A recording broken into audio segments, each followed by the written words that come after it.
కృపతో మొదలు పెడదాం. ఓం ఓం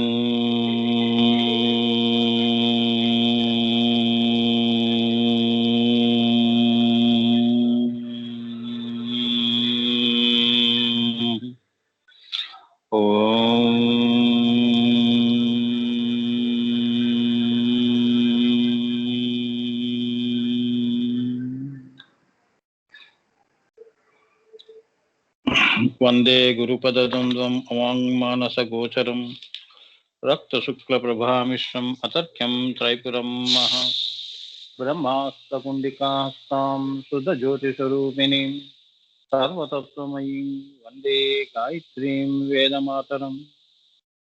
నమస్తే భువనేశాని నమస్తే ప్రణవాత్మికే సర్వ వేదాంత సంసిద్ధే హ్రీంకారమూర్తయే అగ్రబిందు పరికల్పితాననాం మధ్యబిందు యుగళస్తనద్వయం పార్శ్వబిందు రచనా గుణస్పదాం నవమితే పరశివే పరాం కళాం కామేశ్వరీం పరాం మీరేకాదిహాది స్వరూపిణీం మాతృకావర్ణ లిప్తాంగీం మహాశ్రీచక్రమజ్జగాం మహాత్రిపుర సుందరీం ఓం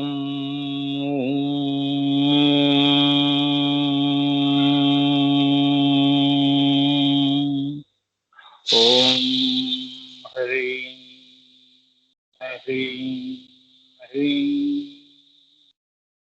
గురుకృప మాతృకృప. లలిత సహస్రనామ అంతర్గత రహస్యాలు. 24వ నామం ఏంటి? నవవిద్రుమ బింబాశ్రీ నెక్కారి రవనచ్చద అంటే ఏమిటి? మామూలుగా అర్థం ఏమిటి? లలితాంబిక క్రొత్త కాంతులతో, లలితాంబిక క్రొత్త కాంతులతో మెరిసే పగడము కన్నా దొండ పండు కన్నా, పగడము కన్నా దొండ పండు కన్నా మెండైన కాంతులు కల అధరములు, పెదాలు కలది అని సామాన్య అర్థం. అంతే కదా, వాడి పెదాలు దొండ పండులో ఉన్నాయి ఇలా మనం చెప్తాం కదా. ఇది సామాన్య అర్థంలో అమ్మవారిని చెప్పేశాము. కానీ అది కాదురా నాయన, ఇలా అమ్మవారిని చూస్తే ఎలా? అవునా, జీవంతో ఉండకూడదుగా. దానిలో అంతరార్థం ఏమిటి అది చెప్తున్నాడు. అంతరార్థంలో ఇందులోని గుప్తనామములు ఏమిటి? బింబశ్రీ, నెక్కారి అదనచ్చద, నవవిద్రుమ బింబాశ్రీ అంటే ఏంటో మొదటి నామంతో గుప్తనామంతో మొదలవుతుంది. అమ్మ దయ నాన్న, ఇవన్నీ నామాలు చెప్పటం అంతా అమ్మదయ్య. ఇదంతా లీలా విన్యాసం. మనందరి కలయిక కూడా అమ్మ దయతోనే మనందరం ఈ ఆకాశంలో కలిసాం. ఈ భూతాకాశం ఇది అంటారు దీన్ని. ఇది భూమి కాదమ్మా, ఇది ఒక భూతాకాశంలో అమ్మవారి ఇలా చెప్పిస్తుంది. గురువులు అలా చెప్పిస్తున్నారు అంటే నాకు కూడా చెప్పేటప్పుడు ఆశ్చర్యం వేస్తుంది. నా గొంతు విని ఎవరో పలుకుతున్నట్టు ఉంటుంది. ఎందుకు చెప్తోందో, ఎవరితో చెప్తోందో, ఎందుకు పలికిస్తోందో అవన్నీ నాకు తెలియవమ్మా. కానీ చెప్పటం, పలకటం, ఇప్పుడు వీణకి ఏం తెలుసు, ఏ రాగం వాడు వాయిస్తాడో అనేది దానికి ఏం తెలుసు? తెలియదు కదా. అంతా అమ్మదయనన్నా. So I leave everything to the lotus feet of my mother and my father, గురు పరంపర మహోతార్ బాబాజీ. జై గురుదేవ్. బింబాశ్రీ అంటే రక్త బిందువునందు. బింబాశ్రీ అంటే ఏంటో చూడండి, రక్త బిందువునందు శుక్ల బిందువైన ఈశ్వరుని యొక్క బింబము ప్రతిఫలితమై ఉన్నది. అదియే సమస్త సృష్టికి మూల కారణమై ఉన్నది. కాబట్టి రక్త బిందువు గత ఈశ్వర ప్రతిబింబమే బింబాశ్రీ. ఎన్నోసార్లు చెప్పాను కదమ్మా. సో ఈశ్వరుని యొక్క బింబము ప్రతిఫలనమైనది.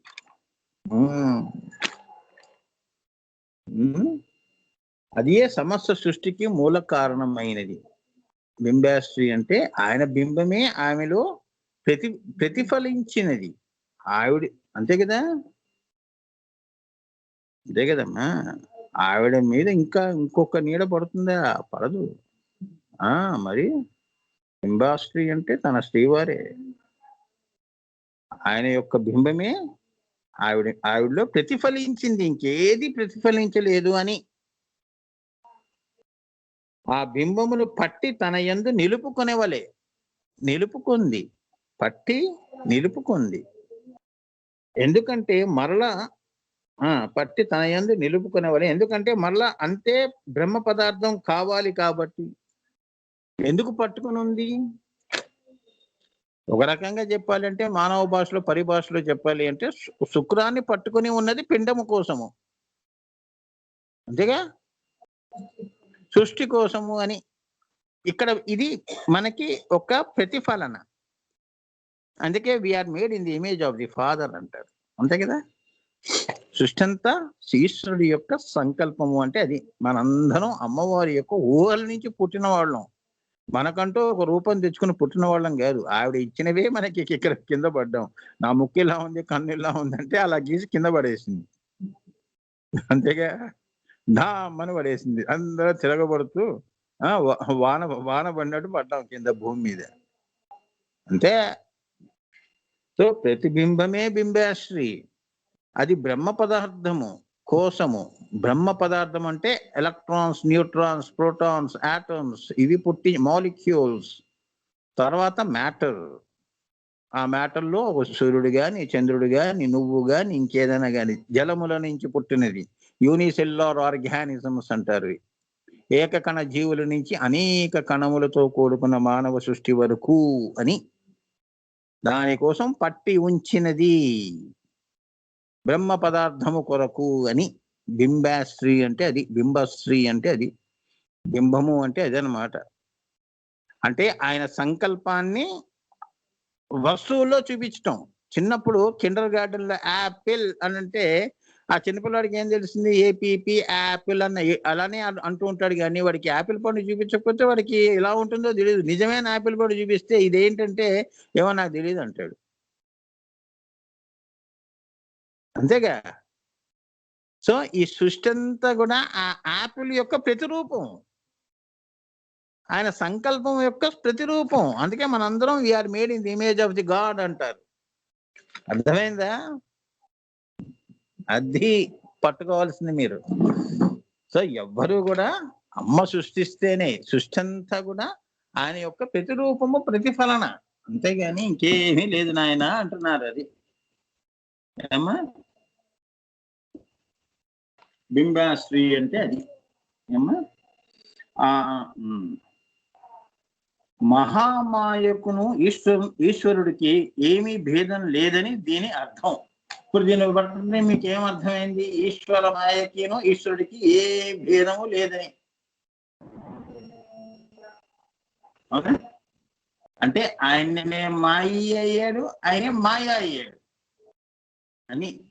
మళ్ళీ ఆ మాటకు వస్తే మళ్ళీ నిరీశ్వరంగా పైన ఉన్నాడు, బ్రహ్మ పదార్థంగా కింద ఉన్నాడు. అక్కడేమో అదృశ్యంగా ఉన్నాడు, ఇక్కడేమో దృశ్యంగా ఉన్నాడు. అది తెలుసుకోవాలి. అందుకే దృశ్య అదృశ్య, పర అపర అనేవి వస్తాయి. అంటే సూర్యుడు నీటిలో ఉంటే ఎలా ఉంటాడు? పుట్టి బింబమే. అసలు చంద్రుడు పైన ఉన్నాడు అని చెప్తున్నాడు. ఇప్పుడు అర్థమైందా? చాలా జాగ్రత్తగా పట్టుకోవాలి. చాలా జాగ్రత్తగా శ్రీవిద్యను పట్టుకోవాలి. ఈశ్వరుడు దేవుని తెలుసుకోవడం అంటే సామాన్యంగా ఈ రెండు. ఇది అర్థం కాకపోతే ఎప్పుడు నువ్వు మాయలోనే ఉంచేస్తుంది, అక్కడే ఉంచుతుంది మిమ్మల్ని అమ్మవారు. మిమ్మల్ని అంటే మిమ్మల్ని కాదమ్మా, అందరినీ, సృష్టినంతా అక్కడ ఆపుతుంది. తన బింబశ్రీ అనేది తెలియపరచదు. అర్థమైందా? అమ్మ దయ ఉంటేనే నీకు ఆ స్వానుభూతి అయ్యి అప్పుడు తెలుసుకుంటావు. అబ్బా అంతా ఒకటే, అహం బ్రహ్మాస్మి అనవు. ఇంకా ఏకం సత్ విప్రా బహుధా వదంతి. గురువుగారు అంతా ఒకటిగా కనిపిస్తోంది నాకు, నేనే ఈశ్వరుడు అయినట్టుగా ఉంది, నా నుంచి ఇదంతా వస్తుంది అనేది వస్తుంది. మళ్ళీ నేను పైన ఉన్నాను, నశ్వరముగా పరాశూన్యంగా. అది మీరు తెలుసుకోవాల్సి. ప్రతిఫలనము అంటే అది నాన్న. సో అసలు దేవుడు పైన ఉన్నాడని ఆయన ఆయన ప్రతిఫలనం ఇది సృష్టి అంతా అని తెలుసుకోవాలి. నిజంగా నీ ఆత్మ కూడా ఆయన ప్రతిఫలనం. నీ శరీరంలో ఆయన నీ నీ నీలో ఉన్న ఆత్మని ఇది నా కిరణం, సూర్యుడు చూడండి కిరణం 6 దాకా కింద ఉంచుతాడు. ఆరైపోతే కిరణం వెళ్ళిపోతుంది. నీ శరీరాన్ని వదిలేసి వెళ్ళిపోతుంది. సృష్టిని వదిలేసి కిరణం వెళ్ళిపోతుంది సూర్యుడిలోకి. అలానే నీవు కూడా శరీరాన్ని వదిలేసి ఆత్మ వెళ్ళిపోతుంది. ఇప్పుడు అర్థమైందా? సో ఆయన ప్రతిరూపము నువ్వు. దాని అల్లుకుని ఉన్నది ఆయన సంకల్పము. అంటే నీ శరీరము. ఈ సృష్టి అని కోరుకున్నాడు కాబట్టి అలా చూద్దాం. నా సంకల్పాన్ని రూపంగా చూద్దాం ఒకసారి. అది చెప్తున్నా. సో ఇప్పుడు మనలో అందరిలో కూడా ఆత్మ ప్రతిరూపం. అసలుది పైన ఉంది. ఆయన సంకల్పం. ఆయన ఎక్కడున్నాడు? నిరీశ్వరంలో ఉన్నాడు. అందుకే ఆ యొక్క సంకల్పాన్ని అమ్మవారు బింబంగా పట్టుకుంది. ఆయన ఎప్పుడు ధ్యానంలోనే ఉన్నాడమ్మా. ఆయనకేం లేదు ఇవన్నీ. ఆయన మనసులో ఒక్కసారి సంకల్పం వచ్చినప్పుడు దాన్ని పెట్టుకుంది. అంటే తనలోనే అమ్మవారు ఉంది, పరమేశ్వరు ఉంది కాబట్టి ఆయన రూపాన్ని పట్టుకొని తన ఎదురుగుండా వచ్చింది. అర్థమైందా? ఆయన ఎదురుగుండా కూర్చుంది. అంతకు పూర్వం అద్వైతం, ఇప్పుడు ద్వైతం. మొగుడు పిల్లలు ఎదురుగుండా కూర్చున్నారన్నమాట. నేను నిన్ను చూస్తున్నాను, నువ్వు నన్ను చూస్తున్నావని. అర్థమైందా? దీని నుంచి వచ్చిందే విశిష్టాద్వైతం. అర్థమైందా? సృష్టి అంతా విశిష్టం. తొందో చూడండి అమ్మా. దీని గురించి ఇంకా డెప్త్ గా రేపు చెప్తానన్నా. నవవిద్రుమ. నవవిద్రుమ అంటే ఏమిటి? ఏమా రథనక్షద. ఇది చాలా చిన్న నామమేనన్నా. రేపటికి క్లాస్ అయిపోతుంది. మళ్ళీ 25వ నామంలోకి వెళ్ళిపోతాం. ఎక్కువ నామాలు లేవు నాన్న. 11 కానీ 2 లైన్స్ ఏ తల్లి ఇవాటికి ఇక్కడ ఆపుతానన్నా. ఓకే. సో శ్రీమాత్రే నమః. గురుకృపా హి కేవలం, మాతృకృపా హి కేవలం. ఇంతవరకు పలికిచ్చిందమ్మా అమ్మవారు. మళ్ళీ రేపు నేను మిగతావి కూడా చెప్తాను. ఇంకా చాలా బాగుంటుందమ్మా అమ్మవారిది. ఇవన్నీ తెలుసుకోండి అన్న. తెలుసుకొని ఈ భావాల్లో మీరేంటంటే నన్న ఎక్కువ ఏది దీన్ని ఏమంటాను, అమ్మవారు కదంబ వనవాసిని అంటారు కదా. ఆ కదంబ వనాల్లో తిరుగుతున్నట్టు ఈ అకుల చక్రాల్లో మీరు ఆత్మరూపంగా ఎక్కువ తిరుగుతూ బయట వ్యవహారాలు చేయండి అని నేను మీకు చెప్పేది. కృష్ణుడిలా నేను చేయకూడదని చెప్పానా? సుఖపడద్దని చెప్పానా? నాకు ఇప్పుడు లడ్డు తినాలి ఉంది, తినకూడదంటే ఎట్లా? నేను తినకూడదని చెప్పలేదే. అన్నీ చేయమని చెప్పాను. అన్నీ చేయండి, ఎందులోనూ ఉండద్దు. ఇప్పుడు బింబాస్ట్రీలా ఉండండి అని. నీటిలో ఉండండి, కొండ మీద ఉండండి, ఆకాశంలో ఉండండి. ఎక్కడున్నా కూడా అన్నిట్లో ఉన్నట్టు ఉండండి, కానీ ఎందులోనూ లేనట్టుగా బతకండి అని. అటువంటి వాడు జీవన్ముక్త. ఎందుకంటే ఏ కర్మ నీకు అంటది కదా. ఎందుకంటే నీకు బంధం లేదు కదా. అవునా? బంధం ఉంది అంటే ఇవి వాసనామయంగా నిన్ను అంటుకొని నేను వచ్చే జన్మకి తీసుకెళ్తాయి. కృష్ణుడికి ఏ బంధం లేదు. ఆయన చిన్నగా ఆయన వైకుంఠంకి వెళ్ళిపోయాడు. రాముడు కూడా అంతే, ఆయనకేం బంధం లేదు. అవునా? 14 సంవత్సరాలు వనవాసం చేసింది సీత అని చెప్పి ఆయన 14 సంవత్సరాలు మళ్ళీ అనుభవించాడా? అవునా? ఒక్క సంవత్సరంలో మొత్తం పిల్లలకి అప్పచెప్పేసి ఆయన వెళ్ళిపోయాడు అవతారం చాలించడానికి. ఏ బంధం పెట్టుకోలేదు. సీత లేకపోతే నేను లేకపోతే సీత లేదని పెట్టుకోలేదు. మీ ఇద్దరం ఒకటే అని పెట్టుకున్నారు. అవతార పురుషులు కదా వాళ్ళు. వాళ్ళు వస్తారు, వెళ్ళిపోతారు అంతే. ఇది విజిటింగ్ ప్లేస్ అమ్మా. ఇది ఒక వనము. బృందావనము అంటే ఏంటంటే కేవలం ఎక్కడో ఢిల్లీలో ఉండే దగ్గర ఉన్న బృందావనం కాదు. ఈ సృష్టి బృందావనం. నీ మనసే బృందావనం. ఆ బృందావనంలో అమ్మవారిని ప్రతిష్టాపన చేసుకోవటం, కృష్ణుడిని ప్రతిష్టాపన చేసుకోవటమే బృందావనం అమ్మా. అలా ఉండాలి నాన్న. అంతేగాని స్థూలంలో మనం తిరుగుతున్నట్టు కాదు. స్థూలంలో చేసేవన్నీ కూడా ఇవాళ ఉండి రేపు వెళ్ళిపోతాయి, ఉండవు, అదృశ్యం అయిపోతాయి. ఎప్పుడు ఉండేది ఆత్మే. సో ఆత్మగతంగా ఉండండి. అదే శ్రీకృష్ణుడు ఇచ్చే సందేశం. నీ ఆత్మలో నేను కలిసి ఉన్నాను. నువ్వు నాలో కలిసి ఉన్నావు. మన ఇద్దరం ఒకటే గానము. గాయకుడు గానము అన్నట్టు. శృతి లయ అన్నట్టు. సృష్టంతా శృతి లయ మీద ఆధారపడుతుంది. ఏమ్మా? ఇద్దరుగా ఉంటారు గాని ఒకటిగానే పైన కలుస్తారు అని తెలుసుకోవాలి మీరు. సో శ్రీమాత్రే నమః. గురు కృపా హి కేవలం, మాతృ కృపా హి కేవలం. దత్తోహం సోహం శివోహం. శుభరాత్రి నాన్న అందరికీ. Be happy, be smiling. ఏనన్నా ఎప్పుడు నవ్వుతూ ఉండండి. ఏ కష్టాలు మీ దరి చేరవు నాన్న, ఏ అనారోగ్యాలు మీకు చెయ్యవు. చాలా ఈ నామాలు వినండి. అమ్మవారు ఎంతవరకు మనకి ప్రాప్తం ఇచ్చిందో ఈ నామాలు విన్నవాళ్ళు మీ అంత అదృష్టవంతులే లేరు ఈ భూమి మీద. నేను చెప్పే మాట. చాలా జై గురుదేవ్ నాన్న. ఉంటాను. గురు కృపతో మొదలు పెడదాం. 24 నామము నవ విద్రుమ బింబాశ్రీ నెక్కారి రగనచ్చదాలు. బింబాశ్రీ అంటే ఏంటో చెప్పాను నన్న. ఇప్పుడు నవ విద్రుమ అంటే ఏంటో తెలుసుకుందాం. నవ విద్రుమ అంటే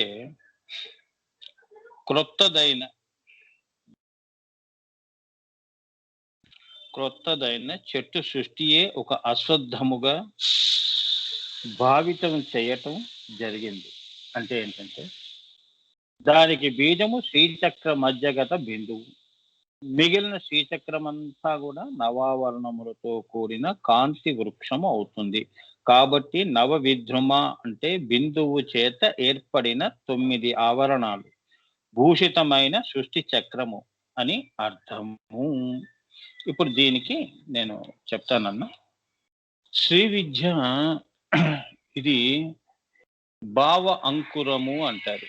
అంటే భగవంతుడి యొక్క అభావంలో మొదటిగా పుట్టిన భావము. అది బిందువు అనే ఒక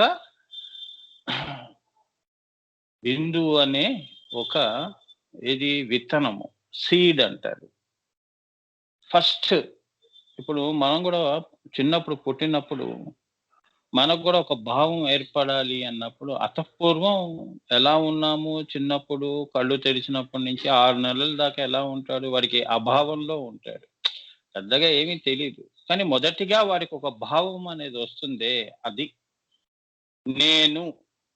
అక్కడి నుంచి గుర్తుపట్టడం మొదలవుతుంది. అలానే శ్రీచక్రంలో అమ్మవారు బిందువు సీడ్ ప్రిన్సిపల్ అంటారు. అంటే సూత్రము, విత్తన సూత్రాలు, బీజ సూత్రము అంటారు, బ్రహ్మ సూత్రము అంటారు. అర్థమైందా? అసలైన బ్రహ్మ సూత్రం అది. అది లేకపోతే కింద బ్రహ్మ సూత్రాలు మనం ఎంత చదివినా కూడా అది కేవలం జ్ఞానపరంగానే గాని దానికి ఒక మూలం ఉందనే విషయం ఎప్పుడు కూడా అది రహస్యంగానే ఉండిపోతుంది. అలా ఎన్నో సృష్టిలో రహస్యాలు మనం తెలుసుకోకుండానే వెళ్ళిపోతున్నాం భూమి నుంచి. అది మనం ఆ మాటకు వస్తే మన ఇంట్లోనే చాలా ఉంటాయి. మన స్నేహితుల్లో, బంధువుల్లో ఎవరు ఎటువంటి వాళ్ళో కూడా తెలియని పరిస్థితి, గందరగోళ పరిస్థితి. చాలా విషయాలు మనకి తెలియకుండానే మనం వెళ్ళిపోతున్నాం భూమి నుంచి. వస్తున్నాం, వెళ్ళిపోతున్నాం. ఇక్కడేమి ఆగేది ఏమీ లేదు. ఎప్పుడు ఉండిపోతామనే భ్రమలో ఉండకు. శ్వాస వస్తుంది కాబట్టి నేను ఉన్నాను అంటున్నావు. శ్వాస ఆగిపోయిందంటే నేను ఉన్నాను అనేవాడు ఎక్కడికి వెళ్ళిపోయాడు? అదనమాట. సో ఇక్కడ నవవిద్రుమ అంటే ఏంటంటే బిందువు మొదటి విత్తనం. అది ఒక అశ్వత్థ వృక్షం మర్రి చెట్ల. అశ్వత్థ వృక్షం అంటే మర్రి చెట్టుగా. ఆ వృక్షము అక్కడ అంకురించినది. అది బిందువు విత్తనం అయితే ఈ 9 ఆవరణాలతో ఉన్న శ్రీచక్రం అంతా కూడా ఒక వృక్షంగా భావించండి. అదే భావనోపనిషత్ అంటారు. భగవంతుణ్ణి భావన చెయ్యాలి. ఇప్పుడు నీ స్నేహితుణ్ణి నువ్వు భావన ఎలా చేస్తావు? నీకు ఇష్టమైన వాళ్ళని ఎలా భావన చేస్తావో అలానే భగవంతుణ్ణి కూడా భావించేటప్పుడు ఉత్తమంగా భావించాలి.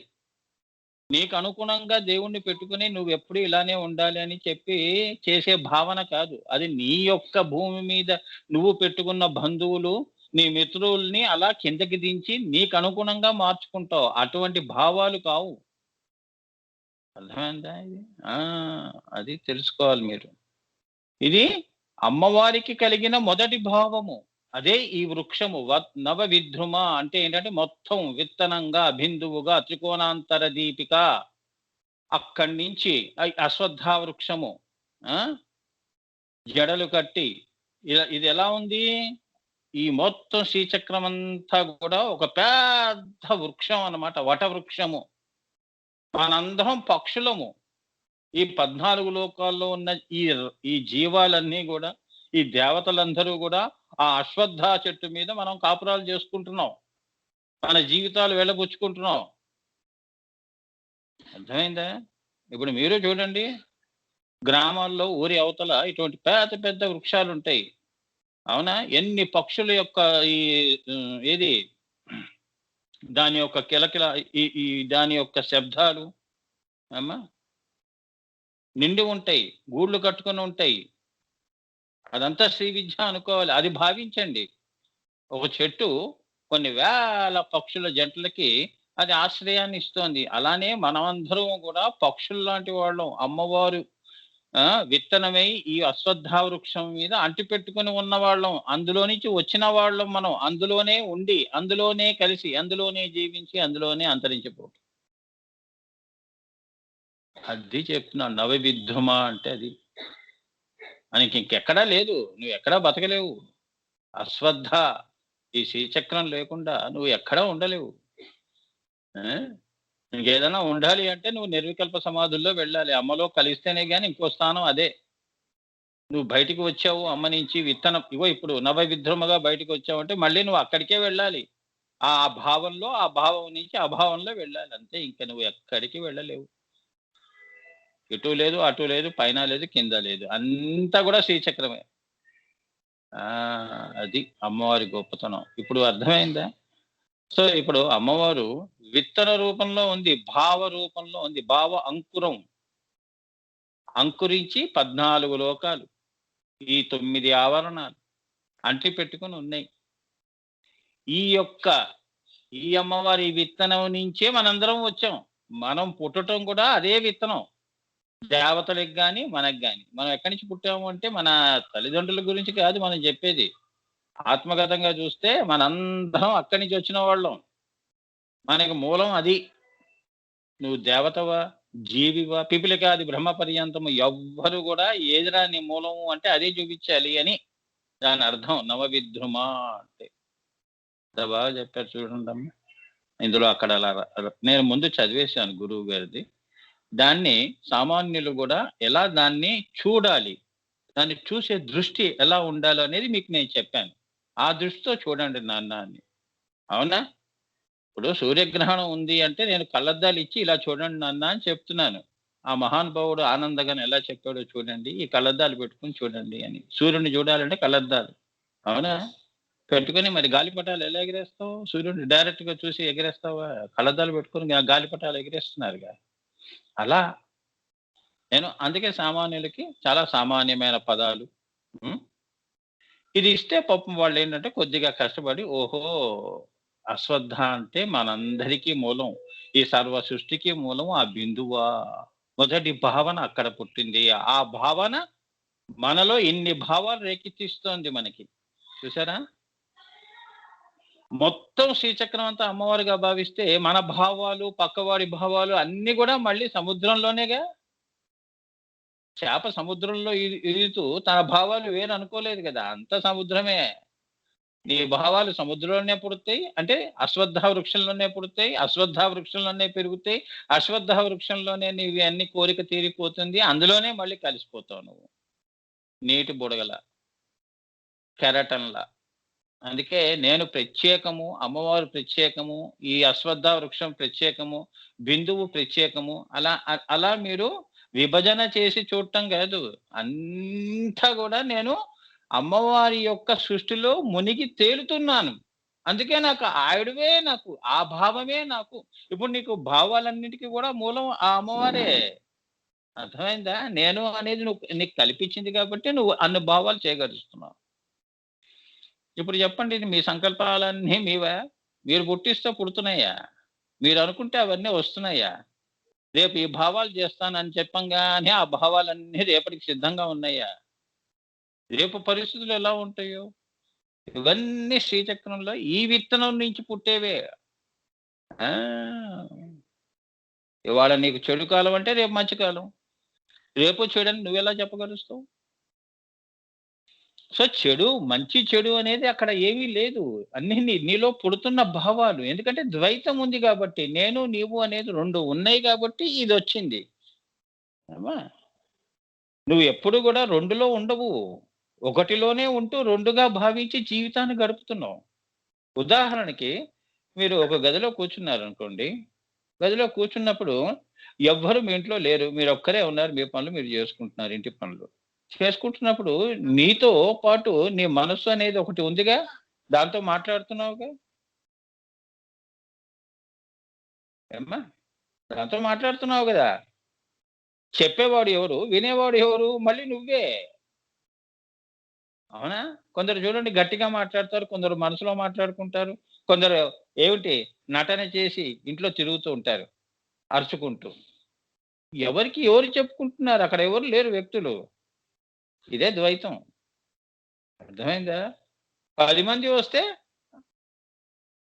అనేకము వ్యవహారం అవుతోందక్కడ. నువ్వు ఒంటరిగా ఉంటే ద్వైతం అవుతోంది. నువ్వెప్పుడూ గూడా అద్వైతంలో లేవు. మాయలో నువ్వెప్పుడూ గూడా ద్వైతంలోనే ఉంటావు. ఒంటరిగా ఆ అమనస్కత తెచ్చుకునే వాళ్ళే అద్వైతంలోకి వెళ్ళగలుగుతారు గానీ, మిగతా ప్రపంచంలో ఈ సంసార జీవులందరూ గూడా మనసులో జీవిస్తూనే ఉంటారు. మనసు అనే వ్యక్తిని పెట్టుకొని వాడితోనే అన్ని విషయాలు చెప్పుకుంటారు. అర్థమైందా? దానికంటూ ఒక ప్రత్యేకమైన ఒక వ్యక్తి కావాలి. వాడిని కూర్చోబెట్టి వాడికి అన్నీ చెప్పాలనేది అవసరం లేదు. నీతో నువ్వే మాట్లాడుకుంటున్నావు. ఇప్పుడు గూడా గురువుగారు చెప్తున్నదంతా నీలో ఒక వ్యక్తి వింటున్నాడు. శరీరం తీసేయి. నీలో ఒకడొచ్చి కూర్చున్నాడుగా. మళ్ళీ క్లాస్ అయిపోయిన తర్వాత మళ్ళీ అదే వ్యక్తి నేను చెప్పినవన్నీ అవన్నీ వాడు మళ్ళీ నీకు చెప్తూ ఉంటాడు. ఇదంతా ద్వైతముతో కూడుకున్న వ్యవహారాలు. సో ఇప్పుడు చెప్పండి ద్వైతం మూలలు వెళ్ళింది. ద్వైతం అంటే ఉట్టి బయటే ఉందని కాదు. నీలో కూడా కలిసిపోయింది. మాయలో తడిసిపోయింది. మాయలో మునిగిపోయావు. అందుకే మాయని తప్పించుకోవటం చాలా కష్టం. అమనస్కత చేయటం అనేది అంత తేలికైన విషయం కాదు అని చెప్తున్నారు. నవ విద్రుమ అంటే అది. ఏమ్మా? సో బిందువు చేత ఏర్పడిన నవావరణ భూషితమైన సృష్టి చక్రమే అని అర్థం. అంటే ఈ సృష్టి చక్రం అంతా కూడా 9 ఆవరణాలతో భూషితమైనది. అంటే కాంతులతో. కాంతులు ఇవన్నీ కూడా కాంతులుగా సూర్యచంద్రులు, తారాకోటి ఇవన్నీ కూడా కాంతులు. ఎక్కడా అంధకారం ఉండదు. ఏమ్మా? సృష్టంతా కార్తీక దీపాలతో పెట్టబడి ఉంది అని ఎవరు పెట్టారో తెలీదు. అన్ని కార్తీక దీపాలు స్వయంభూ. ఆ యొక్క బిందువు పైన బిందువు ఏదైతే ఉందో త్రికోణంలో శివశక్తి బిందువు అది వెలిగిస్తోంది అందరినీ. అది తెలుసుకోవాలి మీరు. స్థూలంగా గాని, సూక్ష్మంగా గాని, సూక్ష్మతరముగా గాని, ఆత్మగా గాని. ఇవన్నీ దీపాలు. ఇవన్నీ వెలిగించే పిపిలికాది బ్రహ్మ పర్యంతము కూడా. అందుకే ఆవిడ నవవిద్రుమ అయింది. అమ్మా ఈ నవవిద్రుమ అంటే క్రొత్తదైన పగడపు కాంతుల చేత ప్రకాశించున్నట్టిది. పగడాలు ఉంటాయి కదా, అలా అటువంటి పగడాల కాంతుల నుంచి కాంతులు ఎలా ఉంటాయో అలా ప్రకాశిస్తోంది అమ్మవారు. అంటే లోకాలు అలా ఆ పగడ కాంతుల్లో వెలిగిపోతున్నాయి అని. భూషిత అంటే అది. అంటే రక్త ప్రభ అనేది రజాదేవి యొక్క లక్షణం కాబట్టి రక్త ప్రభ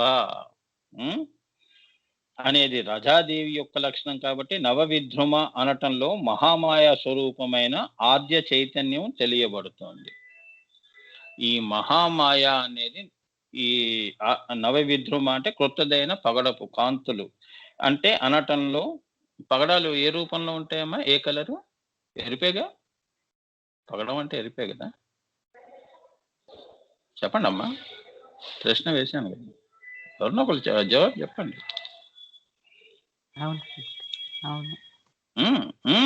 అదే చెప్పండి, ముందుకు రండి. ఎవరో ఒకళ్ళు ముందుకు అవును గురువు గారు పగడాలంటే ఇది అని చెప్తే నాకు టక్కని ముందుకు వెళ్ళిపోతాం మనం. మీరు మాట్లాడరు, నేను చెప్పుకుంటూ 5 నిమిషాలు మళ్ళీ వేస్ట్. ప్రశ్న వేసినప్పుడు జవాబులు చెప్పండి. క్లాస్‌లో ఎలా కూర్చుంటారు? గురువు గారు వేసే ప్రశ్నకి జవాబు చెప్పాలి. ఎవరైనా, జయశ్రీ గారే కాదు, ఎవరైనా. ఏదో కామ్‌గా వింటాం కాదు. You have to be alert. అమ్మవారు వేస్తుంది ప్రశ్న అక్కడ. సో ఇది రక్త ప్రభ. పగడాలు అంటే రెడ్ కలర్. ఎందుకు రెడ్ కలరు? మరి సృష్టి కూడా మరి హిరణ్యవర్ణం హరిణీం అని మరి మీరు అంటున్నారు కదా. సూర్యుడు ఉదయించేటప్పుడు ఏ రంగులో ఉంటాడు? నువ్వు అనుకున్న రంగులో ఉండడుగా. రేపు ఇలా కనిపించు అంటే అలా కనిపిస్తాడా? ఆయన సృష్టి ఆది నుంచి, ఆద్య చైతన్యం నుంచి ఎరుపు వర్ణంలో ఆయన ఎప్పుడూ ఉదయిస్తూ ఉంటాడు. Blood red. అమ్మా, రక్త ప్రభ అంటే అది బ్లడ్ రెడ్ అంటారు. అనేది రజాదేవి. ఇది రజో లక్షణానికి సంబంధించింది కాబట్టి, శ్వేత లక్షణానికి సంబంధించింది అయ్యవారి తెలుగు. ఇది రజ. రజ అంటే రజోగుణము. అంటే ఏంటంటే కొద్దిగా ఈ గుణము అది సత్వగుణం ఏంటంటే అన్నిటికీ అతీతంగా ఉంటుంది. రజోగుణం ఏంటంటే ఇక్కడ ఒక సంకల్పాన్ని సాకారం చేసే గుణం కలదు కాబట్టి రజోదేవి. ఇప్పుడు మీరున్నారు, ఎన్నో పెట్టుకుంటారు సంకల్పాలన్నీ, అప్పుడు మీరు చాలా శాంతంగానే ఉంటారు, సత్వగుణంలోనే ఉంటారు. అది చెడు కానీ మంచి కానీ చేయాలి అన్నప్పుడు రజోగుణంలో మారుతారు. అది అందుకే దేవతల్లో కూడా 3 రకాల దేవతలు ఉంటారు. సత్వగుణ ప్రధానమైన దేవతలు, రజోగుణ ప్రధానమైన దేవతలు, తమోగుణ ప్రధానమైన దేవతలు ఉంటారు. తమోగుణ ప్రధానమైన దేవతలు కొద్దిగా లోయెస్ట్ ఆర్డర్ లో ఉంటారు. గంధర్వ, కిన్నెర, ఇటువంటి గ్రామ దేవత, ఇటువంటి వాళ్ళందరూ కింద ఉంటారు. అలా అంటే వాళ్ళు అదంతా తెలియదని కాదు. అంటే వాడు ప్రధానంగా ఆ గుణంలో ఉంటారు కాబట్టి ఆ గుణానికి సంబంధించినవే అడుగుతూ ఉంటారు మిమ్మల్ని. ఏమైందా? అందుకే ఆ దేవతలకి ఏంటంటే ఆ పలానా వస్తువు, పలానా ప్రసాదం అంటే ఇష్టం, లేకపోతే పలానా మొక్కు నువ్వు తీర్చుకో అప్పుడు నీ కోరిక తీరుస్తాను, ఇలా బేరసారాలు ఉంటాయి. ఒకరిని ప్రసన్నం చేసుకోవాలంటే ఏం చేస్తాం మనం? దేవుడి దగ్గరికి ఏం చేస్తున్నాం? కొబ్బరికాయ, అరటిపళ్ళు అన్ని తీసుకుని వెళ్తున్నాం కదా. ప్రసన్నం అవుతారు దేవుళ్ళు. అంటే గుణ ప్రధానం పెట్టుకున్న దేవతలు అన్నమాట. సర్వోత్కృష్టమైనది ఏంటి? అమ్మవారు బిందువులో ఉంటుంది. సత్వగుణ ప్రధానం ఆవిడ. లలితా పరా భట్టారిక అంతే ఆవిడ. అన్ని గుణాలకి అతీతం ఆవిడ. మాయకే అతీతం. ఆవిడ నుంచే రావాలి, మళ్ళీ ఆవిడలోనే కలిసిపోవాలన్నీ. అర్థమైందా? ఈ సృష్టి అంతా ఆవిడ నీడమ్మా. ఆవిడ అక్కడే ఉంది. ఆవిడ నీడ ఇది శ్రీచక్రం. అర్థమైందా? అక్కడ ఆవిడ ఏం తలుచుకుంటే ఈ నీడ కూడా, ఈ శ్రీచక్రం కూడా అలానే కదులుతుంది. అది దాని అర్థం. అక్కడ చెప్తున్నాడు. ఆ రహస్యం పట్టుకోవాలి మీరు. ఇవన్నీ సానుభూతికి సానుభూతిలో నువ్వు సంపాదించుకునేవి. ఇప్పుడు మీ నీడ చూడండి, మీరు చెయ్యి ఎత్తితే అది చెయ్యి ఎత్తుతుంది, చెయ్యి దించితే చెయ్యి దించేస్తుంది మీ నీడ. ఎండలో ఉండండి, తెలుస్తుంది. మీరు అంత సంకల్పాలు మీవి. నీడేమిటి? కేవలం నామమాత్రంగా ఉంది. అదే మాయ. మాయ అంటే అదే. ఇంకేం కొత్తగా అదేం ప్రత్యేకంగా ఏం లేదు. ఏమ్మా, ఇది నీడ, అది అదే. ఇది మాయ, అది బ్రహ్మము అని తెలుసుకోవటమే నీ యొక్క లక్షణం. ఆత్మ ఉంది కదా, ఆత్మని తెలుసుకోవటమే శ్రీ విద్య. అది తెలుసుకున్నావంటే నీడ అనేది నిన్ను వెంటాడదు, మాయ నిన్ను వెంటాడదు, నిన్ను బాధించదు అని. అర్థమైందా? మాయ అంటే ఏంటి? రజ్జు భ్రాంతి అంటారు. తాడుని చూసి పాము అనుకోవటం. ఆ క్షణంలో అలా కనిపిస్తుంది. ఆ క్షణంలో నీకు ఇదే, ఈ సంసారము, ఈ పిల్లలు, ఈ బంధువులు, ఈ యొక్క రక్త సంబంధికులే నీకు శాశ్వతంగా అనిపిస్తుంది. అక్కడ దేవుడు లేదు, నీ సొంత వాళ్ళు కూడా నువ్వు పక్కన పెడతావు. గురువు కూడా కనిపించడు. గురువును కూడా మామూలు మనుషుల్లో కలిపేస్తావు. అంత ప్రగాఢంగా ఉంటుంది నీ యొక్క బంధం వాళ్ళతో. అది మాయ అంటే. దాన్ని తొలగించేవాడు గురువు. అర్థమైందా? అదే పెట్టుకొని జీవించడం వేరు. అదే మాయలో ఉండాడు రావాడు అంటారు. తాగుబోతువాడు మత్తులోనే ఉంటాడు. వాడు మనసంతా మత్తు దిగిపోగానే మళ్ళీ తాగాలనిపిస్తుంది వాడికి. మళ్ళీ మత్తులో వెళ్ళిపోవాలనే ఉంటాడు. కానీ నువ్వు చెప్పే హితోపదేశం వాడికి ఎందుకు? సర్లే రేపటి నుంచి చూద్దాం, మానేస్తా అంటాడు. ఇప్పుడు నేను తాగుతాను, డబ్బులు ఇయ్యి అంటాడు. అది మళ్ళీ రేపు అదే. అందుకని వాడు వాడు మాట మీద కూడా నిలబడ్డు. భూమి మీదే సరిగ్గా నిలబడ్డు. మాట మీదే నిలబడతాడు. అవునా? తాగుబోతోడు అంతే కదమ్మా! సో, మాయలో ఉన్నవాడు కూడా తాగుబోతువాడితో సమానం. మాయ అనే యొక్క సురాపానం చేసాడు. అందుకే వాడికి ఆ బంధాలు, ఆ బాంధవ్యాలు వాడికది అందులో నుంచి బయటికి రాడు. నేను ఇక్కడి నుంచి దండం పెడతాను గానీ, నేనైతే ఇవన్నీ వదులుకోను అంటాడు చచ్చిపోయే వరకు గూడా. అది జెప్తున్నాడిక్కడ. సో, మరి ఇందులో నుంచి తరుణోపాయం ఏమిటి స్వామి? ఆ! చెప్పండి. అప్పుడే గురువు అనేవాడు నీకవసరం. ఏమ్మా! ఆ గురువు ఎన్నో రూపాల్లో కనిపిస్తూ ఉంటాడు. పుస్తక రూపంలో, స్నేహితుడి రూపంలో, మిత్రుల రూపంలో. ఏమ్మా! ఒక్కొక్క లక్షణం తెలుసుకుంటావు. మిత్రత్వము అంటే ఓహో! మిత్రుడు ఎప్పుడు కష్టకాలంలో వాడు. అసలైన మిత్రుడు అంతే గదా! అదొక పాఠం నేర్చుకుంటాం. మిత్రుడు చాలా గొప్పవాడని. అలానే ఒక పుస్తకం చదివామంటే 4 విషయాలు తెలుస్తాయి. ఇలా ప్రతి దాంట్లో గూడా ప్రకృతిని తెలుసుకుంటూ, తెలుసుకుంటూ అందరి గురువుల దగ్గరికి వెళ్లి నువ్వు ఏమ్మా! చివరికి అసలైన సద్గురువు దగ్గరికొచ్చి పడతావు. అలసిపోయిన పక్షి రెక్కలు ఎలా ఉంటాయి? వచ్చి కాళ్ళ దగ్గర పడిపోతుందది. ద లేమ్ స్పారో అంటారు. అదే మాయలో తిరిగి, తిరిగి, తిరిగి, తిరిగి గురువులన్నీ తెలుసుకొని, తెలుసుకొని, తెలుసుకొని, తెలుసుకొని చివరికి అమ్మవారు నీకు ఎంతో కాలం గూడా ఇవ్వదు. తనని తెలుసుకునే కాలం చాలా తక్కువ ఇస్తుంది. అంతా అయిపోయిన తర్వాత ఇప్పుడు నువ్వు చెప్పురా అంటుంది. అయ్యో! అమ్మా నాకు అప్పుడే నువ్వు నాకు ఈ జ్ఞానం ఇస్తుంటే నేను అప్పటినుంచి పూజ చేసేదాన్ని గదా! ఎంత సమయం వృధా చేశానని బాధపడతాడు. అదే లేమ్ స్పారో. అంటే లేమ్ స్పారో అంటే ఏంటంటే రెక్కలు అలిసిపోయి దెబ్బతిన్న పక్షి గురువు పాదుకుల దగ్గరొచ్చి పడిపోతుంది. అది. అప్పుడు గురువు చేతిలో తీసుకొని ఆ రెక్కల్ని నిమురుతాడు. ఏమ్మా! ఆ ఉన్న సమయంలోనే నీకు ఆ ఆత్మబోధ చేస్తాడు. అందుకే గురువు కరుణామయుడు అంటారు. ఏమ్మా! అందరికీ అతీతుడు. ఎవ్వరితోనూ పోల్చబడే వ్యక్తి కాదు. ఆ గురువు పలానా వాడిలా ఉంటాడు అని చెప్పేవాడు కాదు. వాడెప్పుడూ ప్రత్యేకంగా ఉంటాడు. నీ ఆజ్ఞా చక్రం పైన కూర్చొని ఉంటాడు. నీ హృదయంలో కూర్చునే వాళ్ళు నీ యొక్క బంధువులు, నీ ఇష్టమైన వ్యక్తులు గాని, అక్కడ గూడా వారి మధ్యలో గూడా కూర్చోడు. నువ్వు ఎక్కడైతే సంకల్పాలు చేస్తావో మూడో కన్ను అక్కడ కూర్చుంటాడు. అదే నువ్వు ఆయన దగ్గరికి వెళ్ళినప్పుడు ఆయన నీకు ఆఖరిసరిగా నీకు ఆశీర్వదించి నిన్ను ఒకేసారి బంధ విముక్తుడిని చేస్తాడు. కింద ఉన్న మాయ నుంచి. మూలాధారం నుంచి విశుద్ధి చక్రం దాకా నువ్వు మాయలో తడపబడి అలసిపోయి ఆయన పాదుకల దగ్గర ఆజ్ఞా చక్రం దగ్గర ఆయన పాదుకల దగ్గర పడ్డావు. కాంతి పాదుకలు అక్కడి నుంచి నేను మణిపాదుకల వైపు పంపిస్తాడు. ఇంక చాలురా నీకు జీవనముక్త అది చెప్తున్నారిక్కడ. ఇంత ఉంది దీని వెనక. సో, గురువు అంటే పిండితార్థం ఏమిటి? గురువు అంటే వ్యక్తులతో పోల్చబడలేనివాడు. అనుపమానము. అలా ఉంటాడు, ఇలా ఉంటాడని గూడా చెప్పదకు జ్యోతి. పరంజ్యోతి స్వరూపుడు అంటారు. గురు జ్యోతి అంటారు గదమ్మా! అవునా? హ్మ్. గురు పౌర్ణిమ నాడు ఏం చేస్తాం? చెప్పండి? గురు పౌర్ణిమ నాడు అందరం మనం పాదుకల పూజ చేస్తాం. గురు పాదుకా పూజ అంటారు. ఆది శంకరాచార్యులు వారి మహానుభావుడు ఏం చేశాడు? గురు పాదుకా సూత్రమే రాశాడు. ఆ పాదుకల యొక్క కరుణ లేకపోతే నేను ఇంత వాడిని కాలేను అన్నాడు. ఆయనకి ఎవరు గురువు? ఆయన గౌడపాదుల వారు. ఆది శంకరాచార్యులు వారు. ఇంకా గురువులున్నారు. గౌడపాదుల వారు స్థూలంగా, సూక్ష్మంగా పరమేష్ఠ గురువు శ్రీ మహావతార బాబాజీ. అర్థమైందా? ఇదే రహస్యం ఎవడికి తెలియంది.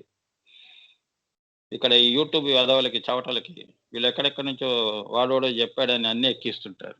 ₹10కి. హ్మ్.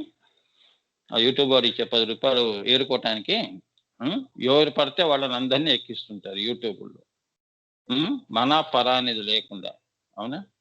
కేవలం డబ్బు పాపిష్టిదమ్మా. చివరికి గురువుని కూడా భ్రష్టు పట్టిస్తారనమాట. ఆయన చెప్పిన క్రియాయోగం అంతా భ్రష్టు పట్టించారు యూట్యూబ్‌లో చెప్పి. శ్రీకృష్ణుడు భగవద్గీత అంతా భ్రష్టు పట్టించారు. ఆయన చెప్పింది ఒకటైతే వీళ్ళు అర్థం చేసుకుంది ఒకటని చెప్పి ఇష్టం వచ్చినటువన్నీ యూట్యూబ్‌లో నింపి పడేస్తున్నారు. అర్థమైందా? అదొక మహాసముద్రం. నీకు గావాల్సిన గురు ఎక్కడ దొరుకుతారు యూట్యూబ్‌లో? చెప్పండి. నీ అదృష్టం బావుంటే 1, 2 దొరుకుతాయి. ఆ యొక్క సంస్కారం మనకుండాలిగా.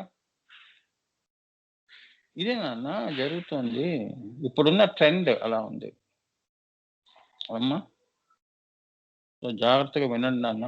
ఇప్పుడు వచ్చే నామాలు ఇది తొందరగా అయిపోతుంది. ఇది I want to complete this నామము టుడే ఇట్ సెల్ఫ్. 25 చెప్పినట్టు అవుతుంది. 25ది మనం 1-2 చెప్పుకుని ముగిస్తాం నాన్న. 8:30కి చేసుకుందాము. నేను ఫోన్ చేస్తాను నాన్న. అమ్మా. సో నవవిధ్రుమ అంటే క్రొత్తదైన పగడపు కాంతుల చేత ప్రకాశించున్నట్టిది. అంటే రక్త ప్రభ అనేది రజాదేవి యొక్క లక్షణం కాబట్టి నవవిధ్రుమ అనటంలో మహామాయ స్వరూపమైన మొదటి చైతన్యాన్ని ఇక్కడ తెలియపరుస్తున్నారు, తెలియబడుతున్నది అని అర్థం చేసుకోండి. అంటే కదిలింది అంటే రజోగుణం, కదలలేదు అంటే సత్వగుణం, క్రియ చేసింది అంటే తమోగుణం. అదే కర్త కర్మ క్రియ, అదే సత్వ రజస్తమం. ఓకే, ఇది రహస్యం. మీకు గుడ్ న్యూస్ ఏంటంటే అప్పుడప్పుడు మీకు ఇవన్నీ కూడా అహంకారము, మనోబుద్ధి చిత్త అహంకారాలు ఎలా కోఆర్డినేషన్లో ఉంటాయో, నువ్వు ఎలా ఇవన్నీ కలిసి నువ్వు ఎలా జీవిస్తున్నావు అనేదంతా వివేక చూడమని అనే పుస్తకం ఉంది నాన్న. అందులో నేను ఒక్కొక్కటి చెప్తాను ఏమ్మా. అందులో ఒక్కొక్క శ్లోకమే చెప్తాను. అదొక మంచి మాటగా తీసుకోండి. అది ఆదిశంకరాచార్యులు వారి యొక్క దర్శనం జరిగింది కాబట్టి, వారి యొక్క ఆజ్ఞ అయింది కాబట్టి చెప్పమని సో నేను చెప్తున్నాను నాన్న. సో అందులో వారు చాలా విషయాలు చెప్పారు. ఒక్కొక్క శ్లోకానికి అందులో ఆ శ్లోక అర్థము, ఆ మనోబుద్ధి చిత్త అహంకారాలంటే ఏమిటి, ఇదే వివేకము. ఆ వివేక చూడమని ఉంది అంటే ఇదంతా మీకు స్వానుభూతి అవుతుంది. అది వివేకానందుడి కావాలి నువ్వు, అయితే గాని అనుభూతి నీకు రాదు. వివేకానంద అన్నారు కదా స్వామి. వివేకానంద అంటే వాడు వివేకము. ఆ చూడమని వాడు దాన్ని సానుభూతి చేసుకున్నాడు. వాడికి చాలా తొందర అయిపోయింది అనుభూతి, సానుభూతి.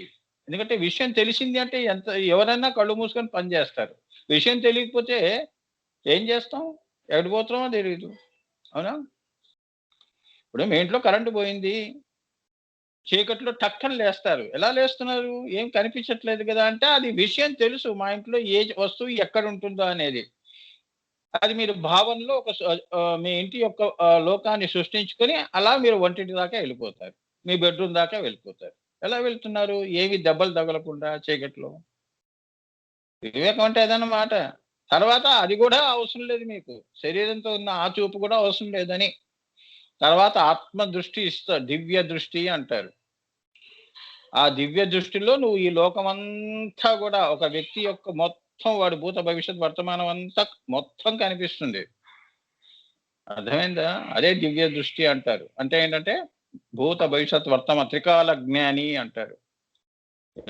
ఏం జరుగుతుందో అనేది నీకు తెలియదు కానీ ఆయనకి తెలుసు. ఎందుకు టెన్షన్ పడుతున్నావు? ఆయన సమక్షంలో, గురువు సమక్షంలో. అర్థమైందా? ఆయన సమక్షంలో నువ్వు ఉన్నావంటే పవిత్రమే అవుతావు కానీ అపవిత్రం ఎందుకు అవుతావు? అది. ఎందుకంటే ఆయన ఆత్మలో కలుస్తున్నప్పుడు, పరమాత్మలో కలుస్తున్నప్పుడు ఇంకా అక్కడ పవిత్రత అపవిత్రత అనేది ఏముంది? నది వెళ్ళి ఎంత గంగ అయినా కూడా, ఎంత పవిత్రమైన నదులన్నీ కూడా, జీవనదులన్నీ కూడా చివరికి సముద్రంలోనే కలుస్తున్నాయి, ఉప్పులోనే కలుస్తున్నాయి కదా. చెప్పండి.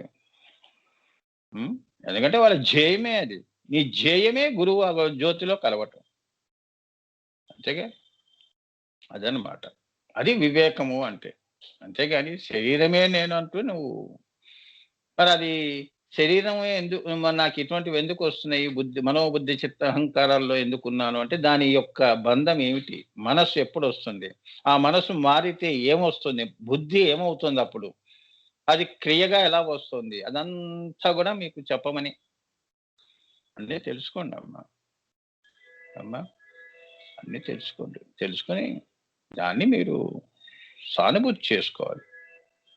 అంతేగాని వాడెవడో చెప్తున్నాడు క్రియాయోగం అని చెప్పి వాడి దగ్గర పోయి కళ్ళు మూసుకుంటే ఏమొస్తుంది? వాడి దగ్గర ఓ సర్టిఫికెట్ అయితే ఇస్తాడు, అంతేగాని నీకు అనుభూతి ఏముంది చెప్పు? అందుకే నేను బోధ చేసేది ఎప్పుడు కూడా మీకు ఆత్మబోధ చేస్తాను. శరీర బోధ, మీ మనసుకి ఒక బోధ అలా చెయ్యను. ఆత్మకే బోధ చేస్తాను. చిన్న పిల్లవాడి నోట్లో అమ్మ ఎలా అన్నం తినిపిస్తుందో అలా నోట్లో పెడతాను నేను నోట్లో ఎలా పంపించాలో నాకు తెలుసు. అది గురువుల యొక్క మన పరంపర గురువుల యొక్క గొప్పతనం. కేవలం బోధలు చేసి పంపించాం. అవునా? ఆయన చెప్పేది మనకు అర్థం కాకపోతే అర్థమైందా అంటే అర్థమైంది అని అంటాం. అర్థం కాకపోయినా అర్థమైందని అంటాం. ఎందుకంటే ఆ! అదేదో అంటే మనని మనం తక్కువ చేసుకోవడం ఇష్టం లేక మీరు ఏం చెప్పింది కూడా నాకు అర్థమైపోతుంది గురువుగారు అని అబద్ధం. అది కూడా తీసేస్తాడు అటువంటి ఆలోచనలు కూడా. అర్థమైందా? మీతోనే పలికిస్తాడు. సద్గురు అంటే ఏమిటి? నీతోనే ఆత్మబోధ చేయిస్తాడు. వాడు అసలైన సద్గురు. చేయించి మళ్ళీ ఇదంతా ఒకటే అని చూపిస్తావు. నువ్వే చూపిస్తావు. నీతోనే అనిపిస్తాడు. అది సద్గురువుల యొక్క బోధ వేరేగా ఉంటుందమ్మా. ఊరికే కూర్చొని కథలు చెప్పడు ఊరికే. జీవిత పాఠాలు అందరికీ తెలుసు. నేను చెప్పినా చెప్పకపోయినా జీవిత పాఠాలు మీకు కాలానుగుణంగా మీరు ప్రతిరోజు ఒక జీవిత పాఠమేగా. ఈరోజు ఒకటి తెలుసుకున్నాం, రేపు ఇంకోటి తెలుసుకుంటాం, ఎల్లుండి ఇంకోటి తెలుసుకుంటాం. ఇలా పాఠాలు, పాఠాలు, పాఠాలు ఎన్నున్నాయి 70 ఏళ్ళు, 80 ఏళ్ళ దాకా మనకి ఎంత ఆయుష్ ఇచ్చిందో అన్ని పాఠాలు మనం చదువుకుంటాం. ఈ పాఠాలన్నీ ఏం నేర్పాయి నీకు జీవితంలో? ఆఖరిగా ఏదన్నా విలువైన పాఠం ఏదన్నా ఉందా అందులో అని ఒకసారి ఆత్మవిమర్శన చేసుకోవాలి. ఆత్మవిమర్శన చేసుకోవాలంటే వివేక చూడమని అనేది నీకు ఉండాలి. అప్పుడు నీకు సమయం విలువ, కాలం విలువ, జీవితం విలువ అన్నీ తెలుస్తాయి. లేదు అంటే పాఠాలు నేర్చుకుంటూనే భూమి నుంచి నిష్క్రమిస్తావు. అంటే వెళ్ళిపోతావు. ఇంకేముంది అంతే. అటువంటి వాళ్ళు కోటాను కోట్ల మంది వస్తున్నారు, పోతున్నారు. ఈ అశ్వత్థ వృక్షం మీద ఎన్నో గూడ్లు కట్టుకున్నాయమ్మా. పిల్లలు కంటున్నాయి. పిల్లలందరికీ రెక్కలు వచ్చాయి గానీ ఎవరి దారిన వాళ్ళు వెళ్ళిపోతున్నాయి. గూడును ఇంకో కొత్త గూడు మళ్ళీ ఇంకో పక్షులొచ్చి కట్టుకుంటున్నాయి. అంతే. జీవితం ఇది. ఈ చెట్టు నాది అని అంటానికి కూడా లేదు. నువ్వు వెళ్ళిపోవాలి. అర్థమైందా? అంత వైరాగ్యం ఉంది ఆ నవ విద్రుమలో అంత గొప్ప వేదాంతం ఉందమ్మా. అది తెలుసుకుంటేనే భయం వస్తుంది మనకి. భయమేస్తుంది. అమ్మా చూడండి. అంతే కదా! మరుక్షణం ఏమవుతుందో తెలీదు. శ్వాస వస్తుందో తెలీదు, రాదో తెలీదు. వచ్చినంత వరకు మనం గొప్పవాళ్ళమని తిరిగేస్తున్నాం. అయిపోయినప్పుడు చెప్పండి. మన పిల్లలు కూడా రెక్కలొచ్చి వెళ్ళిపోయారంటే ఇంకెందుకు గూడుతో మనకి సంబంధం? ఆ పక్షులు కూడా గూడును తన్నేసి వెళ్ళిపోతాయి. ఎన్ని గూళ్ళు మీరు వెళ్ళండి. పల్లెటూరులోకి వెళ్ళినప్పుడు ఎన్ని గూళ్ళు కింద పడి ఉంటాయో. అంతే. పుల్లలతో చేసుకున్న గూళ్ళు. అవునా? మళ్ళీ కొత్త జంటలొస్తాయి. మళ్ళీ అక్కడ అవి నిర్మించుకుంటాయి. ఇదే జీవితం. ఇదే అశ్వత్థ వృక్షం. మరి నీవు వెళ్ళవలసిన నీ గమ్యం ఏది? నీ గమ్యం ఏమిటి? గువ్వలా ఎగిరిపోవాలి. ఆ తల్లి గూటికే చేరుకోవాలి. అదే బిందువు. ఏమ్మా? అది నీ యొక్క శాశ్వత శ్రీ నిలయము. ఏమ్మా? ఇది శ్రీమిథ్యా నిలయము. అది శ్రీ నిలయము. ఇది శ్రీమిథ్య మాయా నిలయం. ఏమ్మా? మాయలో ఎవరికి ఎవరు సొంతం కాదు అని తెలుసుకోవటమే గొప్ప పాఠం. ఇవన్నీ దృశ్యం తన్నస్యం. ఇవాళ ఉండి రేపు పోయేవే అన్ని. అలాంటప్పుడు ఎందుకు ఇది నాది అని ఎడవటం ఎందుకు? చచ్చే వరకు చెప్పండి. సత్యం చెప్తున్నానా? చెప్పండి అమ్మా. వైరాగ్యం చెప్తున్నాను కాదు నాన్న. ఇది ప్రకృతిలో అమ్మవారి ప్రణాళికమ్మా. దుఃఖం నుంచి నీకు సుఖం, సుఖం నుంచి దుఃఖము. ఇది తెలుసుకోవాలి నువ్వు. అమ్మవారి ప్రణాళిక. రాగము నుంచి వైరాగ్యం రావాలి. మనం రాగము నుంచి రాగంలోకే వెళుతున్నాం. ద్వేషంలోకి వెళ్ళిపోతున్నాం. కిందకి వెళ్ళిపోతున్నాం. రాగద్వేషాలు, అసూయ, కోపాలు. అర్థమైందా? చివరిగా వెళ్ళిపోవాలి మనం. దీని అంతం ఏది? రాగం ఉందనుకోండి, అనురాగము, పిల్లల మీద మమకారం, ఇవన్నీ ఉంటాయి. చివరికి ఏమైంది? వాళ్ళకి ఒక జీవితం ఉంది. ఎగిరిపోయిన పక్షులు. వాళ్ళ మీద మనకి ఎందుకు మమకారం? వాళ్ళు తల్లిదండ్రులు అవుతారు. వాళ్ళు పిల్లల్ని కంటారు. మళ్ళీ వాళ్ళ పిల్లల్ని కంటారు. ఇలా వెళ్ళిపోతోంది. నువ్వు ఎందుకు రాగం నీకు? ఈ రాగాలాపన చేసుకుంటూ కూర్చుంటే ఎలా నువ్వు పిచ్చిదానిలా? అందరూ వెళ్ళిపోతున్నారు. నువ్వు ఎందుకు ఇక్కడ గుడిలో కూర్చున్నావు అన్నట్టు. ఈ అశ్వత్థ చెట్టును పట్టుకుని ఎందుకు కూర్చున్నావు తల్లి అని. ఈ మాయను పట్టుకుని ఎందుకు కూర్చున్నావని అర్థం అన్నమాట. నవిద్రుమా. ఏ తల్లి?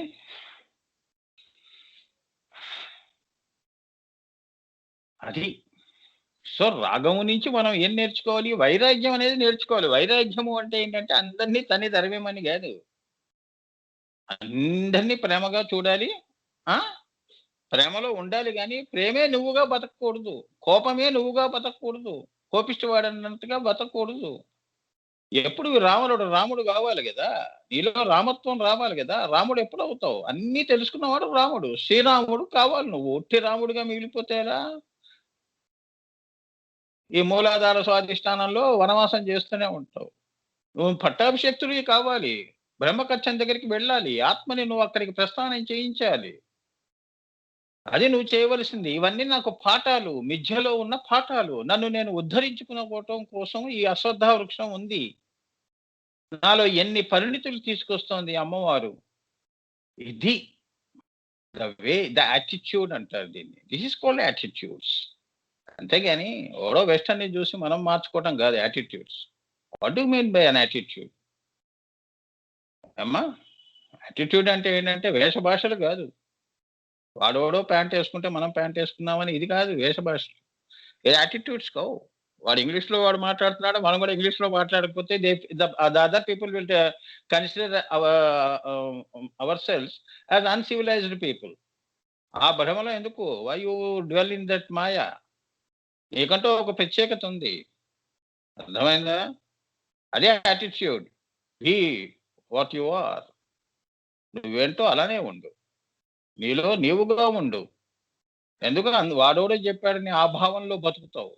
నువ్వు ఇలా బతుకు. ఒక భర్త ఉంటాడు. నువ్వు ఇలా ఉండు అంటాడు. వాడెవడు నీకు చెప్పడానికి ఇలా ఉండమని? అవునా? వాడు మాయలో ఉన్నాడు. నువ్వెందుకు మాయలో వెళ్ళటం? నేను ఇలానే ఉంటాను. నా ప్రేమ ఇలానే ఉంటుంది. నా అనురాగం ఇలానే ఉంటుంది. అలానే చూపించు. That is your attitude. అర్థమైందా అమ్మా? అలా నీలో నీవుగా ఉన్నావనుకో నీకు ఏ బాధలు బందీలు ఉండవు. అర్థమైందా? ఎందుకంటే సంకల్పాలు చాలా తగ్గిపోతాయి. కోపతాపాలు తగ్గిపోతాయి. నీలో నీవుగా ఉండి అన్ని విషయాలు తెలుసుకున్న వాడికి కోపం ఎందుకు? తెలియని వాడికి కోపం రాలేదని. తన సొంతం కాలేదని. అన్నీ తెలిసిన వాడికి ఎందుకమ్మా? శ్రీకృష్ణుడికి కోపం ఎందుకమ్మా? అవునా? అది చెప్తున్నాడిక్కడ. ఎంత అందంగా చెప్తున్నాడు. అందుకే యద్భావం తద్భవతి. నువ్వు సృష్టిని ఎలా చూస్తే అది అలానే కనిపిస్తుంది గానీ, అది ఎప్పుడు ఎలా ఉందో అలానే ఉంది. అమ్మా! అంతే. జీవితం గూడా అంతే. మనం ఒక్కళ్ళకే మనకు పిల్లలున్నారా? ఇటువంటి సంసారాలు ఎన్ని ఉన్నాయి. ఆ పిల్లలందరూ ఎలా వెళ్ళిపోతున్నారు. ఆ తల్లిదండ్రులందరూ ఎలా బతుకుతున్నారు. వాళ్ళందరిలో నేను గూడా కలిసిపోవటం ఏమిటి? నాకంటూ ఒక ప్రత్యేకత ఉంది గదా! అవునా? ఈ దివ్య సంస్కారాలన్నీ నా పిల్లలకి ఇచ్చి నేను ఇంకా వాళ్ళ భావన వదులుకున్నాను. మంచి దివ్య సంస్కారం ఇవ్వండి. నీ పిల్లల మీద నీకు బెంగ ఉండదు. అయ్యో! నా కొడుకు ఎలా ఉంటాడు? కోడలు ఎలా వీడిని బాధపెడుతుంది అనే ఆలోచనలు మీకు రావు. ఎందుకంటే వాడికి దివ్య సంస్కారాలు ఇచ్చావనుకో వాడు దానికే పాఠం చెప్తాడు వాడి భార్యకి. ఆ నమ్మకం ముందు నీకు కలగాలి. అదే దాన్నే ఏమంటారు? పెంపకము అంటారు. పెంపకం అంటే ఊరికే అన్నం పెట్టి చదివించి, ఉద్యోగం ఇచ్చి పెళ్లి చేయడం గాదు పెంపకం అంటే. దివ్య సంస్కారాలు. ఆ! అది గుర్తుంచుకోవాలి. అవి అంతకంటే ఉత్తమమైన సంస్కారాలు ఆ! వాళ్ళు జీవ సంస్కారాలిస్తే ఎలా బతకాలో అనేది చెప్తే అందుకే మాతృదేవో, పితృదేవో, ఆచార్య ఆచార్య దేవుడు ఏం చేస్తాడు? ఈ మాయలో నీకు ఎదుర్కొంటున్న సమస్యలు ఏదైనా ఉంటే దానికి పరిష్కారంగా ఆత్మ విద్య ఇస్తాడు, శ్రీ విద్య ఇస్తాడు అని దీని అర్థం. అన్నీ నేను చాలా సింపుల్‌గా, స్పీడ్‌గా జెప్పేస్తున్నాను నాన్న. ఎందుకంటే ఒక్కొక్కటి విడమరిచి చెప్పటం అంటే చాలా టైం పడుతుంది. సో, ఇప్పుడు ఆహ్, ఇక్కడ నవవిద్రమ బింబాసి అయిపోయింది. నవవిద్రమ అయింది నాన్న. సో, ఇప్పుడు